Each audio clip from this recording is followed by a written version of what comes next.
Friends Americans, gather around and listen closely.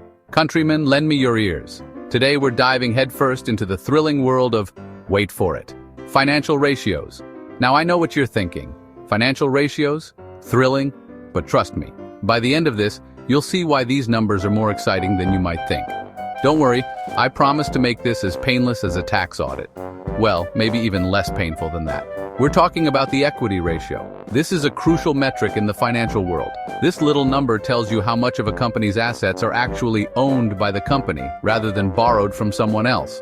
It's like a financial health checkup. Think of it like this. You buy a $10 burrito with your own hard-earned cash. No loans, no debts. Congratulations, you have a 100% equity ratio in that delicious burrito. It's all yours, free and clear. However, if you borrowed $5 from your friend to buy that burrito, your equity ratio drops to 50%. Half of that burrito is technically owned by your friend. Because let's be honest, that friend is going to want their $5 back, plus interest knowing your friends. So, understanding equity ratios can help you make smarter financial decisions, whether you're running a business or just buying lunch. Now you're probably thinking, John, I appreciate the burrito analogy, but why should I care about some company's equity ratio? It's a fair question, and the answer might surprise you.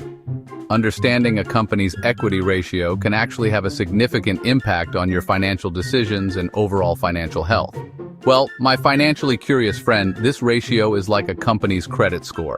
Just like you wouldn't ignore your own credit score, you shouldn't overlook a company's equity ratio. It gives you a snapshot of the company's financial health and stability. A high equity ratio means the company is financially stable. This stability is crucial because it indicates that the company can weather financial storms and continue to grow. They own more stuff outright and have less debt.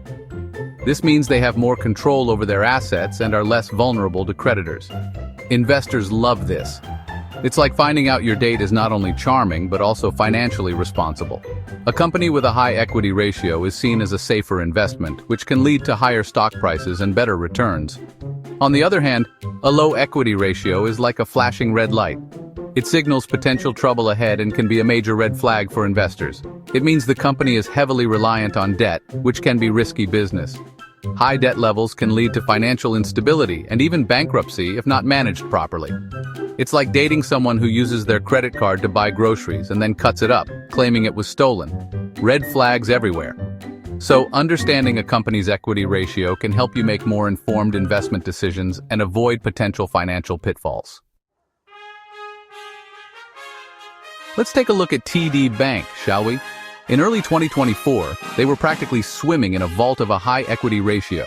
Investors were throwing money at them like they were giving out free money, which, let's be honest, banks are not in the business of doing. TD Bank's high equity ratio meant they were financially secure, like a fortress of financial responsibility in a world of economic uncertainty. Investors breathed a sigh of relief and slept soundly in their beds, knowing their money was safe and sound. Section 4. High equity ratio versus low equity ratio, the tortoise and the hare of finance. In this section, we will explore how different equity ratios can impact a company's financial health and long-term success. Remember the story of the tortoise and the hare? It's a classic tale that teaches us about the virtues of patience and consistency. The tortoise, slow and steady, with his high equity ratio, wins the race. This is because he takes a cautious approach, ensuring that he has a solid financial foundation. The hare, all leveraged up with debt, crashes and burns. His fast and reckless approach leads to financial instability and ultimately, failure. A high equity ratio, generally above 50%, means the company is like the tortoise, prepared for the long haul. Such companies are better equipped to handle financial challenges and can focus on sustainable growth. They can weather economic storms and come out on top. Their strong equity position acts as a buffer during tough times, allowing them to navigate through economic downturns with resilience. However, a low equity ratio, under 50%, is like the hare, flashy and fast, but ultimately unsustainable. These companies may experience rapid growth initially, but their heavy reliance on debt makes them vulnerable. One economic downturn, and they're in trouble. The lack of a strong equity base means they have less room to maneuver when faced with financial challenges. But remember, folks, even tortoises need to move at some point. A company that is too conservative might miss out on valuable opportunities for growth and innovation. A company with too much equity might be sitting on a pile of cash, missing out on growth opportunities. It's important to strike a balance between being cautious and being proactive. It's all about finding that sweet spot, the Goldilocks zone of financial ratios. This balanced approach ensures that a company is neither too conservative nor too aggressive, but just right for sustainable success. Section 5. In conclusion, the equity ratio, your financial GPS.